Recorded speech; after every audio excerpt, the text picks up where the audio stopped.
સુરતના અમરોલીમાં હની ટ્રેપમાં ફસાવી તોડ કરતી ગેંગના 5 સભ્યોને ઝડપી પાડતી અમરોલી સર્વેલન્સ પોલીસ.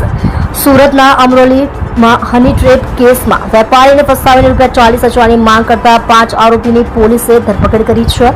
આ કેસમાં 3 પુરુષ અને 2 મહિલાઓનો સમાવેશ થાય છે.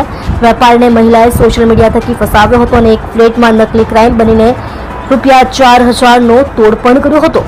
મહિલાઓ પણ ઝડપાઈ. સુરતમાં હની ટ્રેપની ઘટનામાં 5 આરોપીની અમરોલી પોલીસે ધરપકડ કરી છે. સોશિયલ મીડિયા થકી વેપારીને ફસાવવામાં આવે છે અને ત્યારબાદ તેની પાસેથી રૂપિયાની માંગણી કરવામાં આવે છે. આરોપીઓએ પહેલા વેપારીને શાંત એપાર્ટમેન્ટમાં બોલાવ્યો અને ત્યારબાદ નકલી ક્રાઇમના અધિકારી બની તેની પાસેથી ₹4,000 લઈ ત્યારબાદ ₹40,000ની માંગણી કરવામાં આવે છે અને આ ગેંગના 3 સભ્યો ગુનાહિત ઇતિહાસ ધરાવે છે અને તેને લઈ પોલીસે ઊંડાણપૂર્વક તપાસ હાથ ધરી છે. કોણ કોણે ઝડપાયું આ કેસમાં?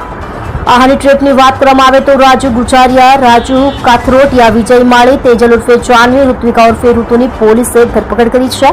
આરોપીઓ પાસેથી રોકડા ₹4,306 મોબાઈલ અને એક હાથકડી પણ મળી આવી છે.